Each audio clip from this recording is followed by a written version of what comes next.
Hello my movie addicts family. Now, on our featured video, we will do a recap on action, crime, horror, mystery, thriller, 2021 movie titled Spiral from the Book of Saw. Don't forget to click the like button, subscribe, and hit the bell icon to get notified for our every upload here in our channel. And now, let's begin with the movie. Warning: heavy spoilers ahead. The film opens with a cop named Mark Boswick walking through a street festival.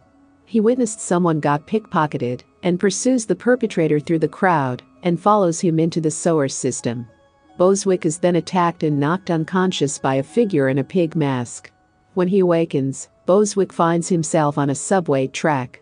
He is standing on a stool, bound by razor wire, and his tongue is screwed into a vise. A TV also placed on the track turns on, and he sees a video from someone mimicking the Jigsaw killer from the Saw films. The video says that Boswick used his tongue to lie in court and railroad innocent people. Now, he will be literally railroaded by an oncoming subway, unless he rips out his tongue and jumps off the track. Boswick struggles and eventually rips off his tongue. But it's to no avail as he is too slow and is crushed by the train. We cut to a man named Zeke Banks committing a robbery with his gang. As his gang tries to escape, they are surrounded by cops. It's revealed that Banks is an undercover agent. Because he didn't inform his precinct of this heist, they blew his cover. Banks has no choice but to return to his role as a detective. Banks has a fraught relationship with the other cops in the precinct. We learns that they despise him because he turned in a dirty cop. Banks also feels inferior because his father Marcus was the precinct's old campus and a beloved cop. Captain Angie Garza assigns him a rookie partner named William Schenk. Schenk remarks that Marcus is the reason for everything he does. Captain Garza assigns Banks and Schenk investigate the killing in the subway, not knowing that the corpse is Boswick. The pair also bond, with Banks telling Schenk that he is divorced and doesn't trust women. Schenk replies that he is happily married with a young son. At the crime scene, the victim cannot be identified, and all the pieces was scattered. After they return to the precinct, Banks gets a package with a USB drive. On it is a message played by the new Jigsaw killer. The killer explains that he intends to reform the police through his actions. It ends with an image of a spiral painted on the wall of the courthouse. The cops go to the courthouse, where they find another box. Inside is Boswick's tongue and badge. The police now realize the killer is targeting them, and that Boswick was killed in the subway. Banks pays his respects to Boswick's widow and has an argument with his ex-wife who is also there. Banks goes home for the night, where his father is waiting for him. The two have a distant and strained relationship. Nonetheless, Marcus promises to help Banks with the case over dinner the following night. In a flashback, we learn that the police officer Banks turned in for being dirty was named Pete. Banks witnessed Pete shoot and kill a potential witness in a murder case against a cop. Due to Banks' testimony, Pete went to jail for 9 years. The next morning, detectives Krause and Fitch use video footage to identify the man Boswick was pursuing before he was murdered. They decide not to tell Banks because they hate him. Fitch goes to a warehouse where he believes the suspect's staying, but finds nobody there. Instead, he is knocked unconscious by a cloaked figure. When he awakens, he finds himself in a trap. That night, Banks goes to his father's home to work on the case, but finds him gone. A flashback shows that Marcus disapproved of Banks turning in Pete, but still did his best to protect his son from the inevitable blowback. The next day, another package from the Jigsaw killer is delivered to Banks, revealing a new location.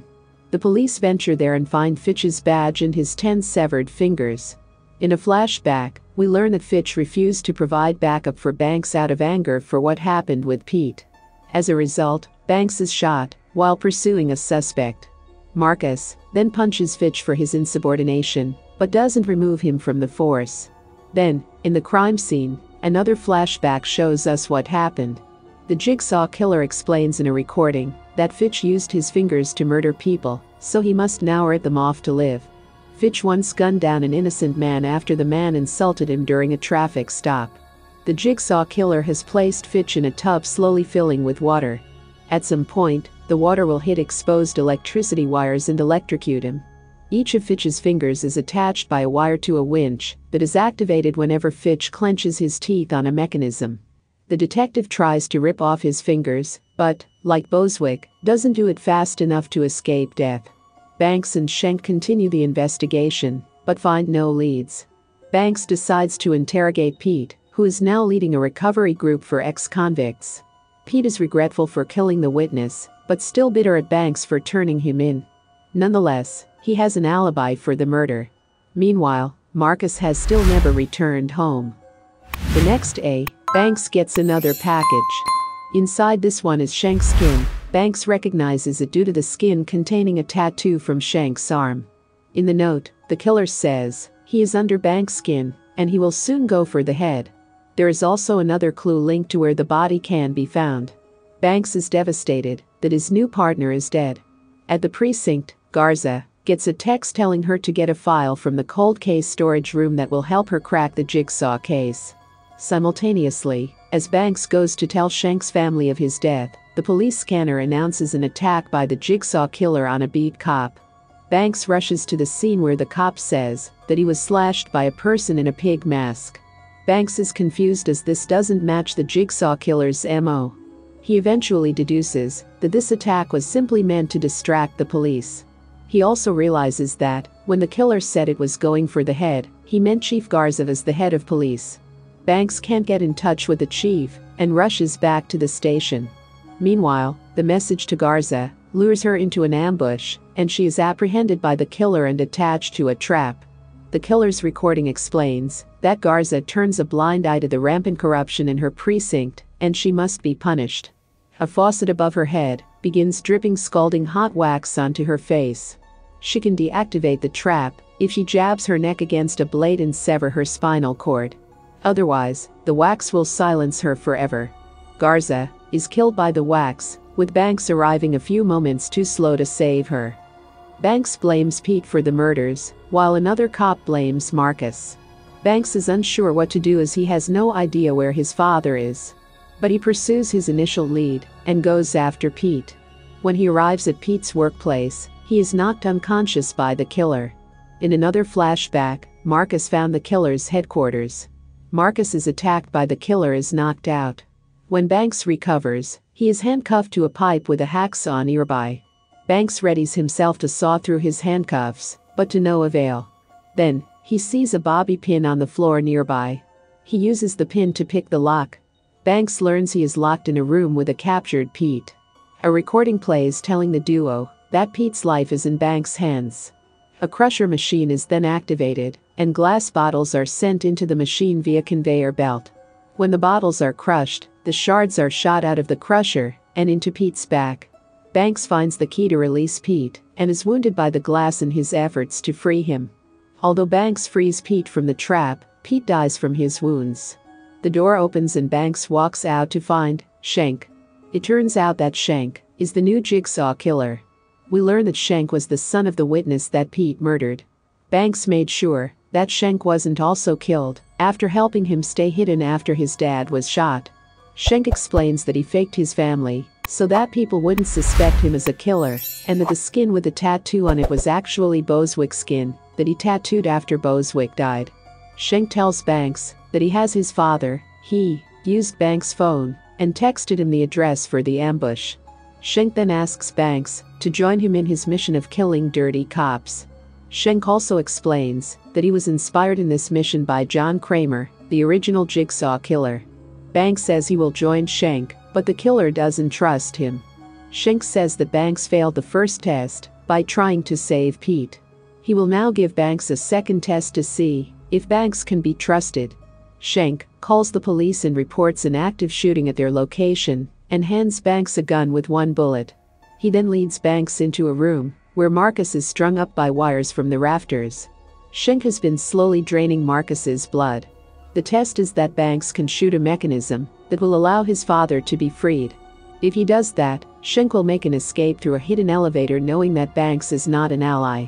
Banks can also shoot Schenk and stop him, but will then have no bullets remaining to free Marcus and Marcus will die of blood loss. Or Banks can escape with Schenk, thus proving his commitment, and become Schenk's partner. Shank explains that Marcus is being punished because he was the chief who presided over a reign of terror, letting his precinct engage in all manner of illegal behavior in the name of being tough on crime. When Shank said everything was due to Marcus, he meant that Marcus is indirectly responsible for his father's death. Marcus objects to this portrayal and claims his tactics did more good than harm. Meanwhile, the cops arrive and begin storming the warehouse. Banks eventually uses the bullet to activate the mechanism to free his father. Marcus, though still attached to the wires, is lowered to the ground. Banks pulls out the tubes draining Marcus's blood as Shank runs to the escape elevator. Banks manages to catch up to Shank, and the pair engage in a fistfight. The cops bust through the door and rush in. The wires suddenly activate again, manipulating Marcus like a marionette, the same type of puppet Shank used to deliver his messages as the Jigsaw Killer. The wires make it look like Marcus is aiming a weapon at the cops. Banks abandons Shank to try and call off the cops, but they open fire. Marcus is killed in front of his son. As Banks screams out in rage, Shank disappears in his elevator with a smile on his face. Thank you for viewing our movie recapped. I hope you have enjoyed watching our videos.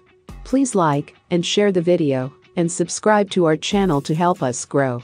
Click the notification bell so you will be notified when we upload our next videos.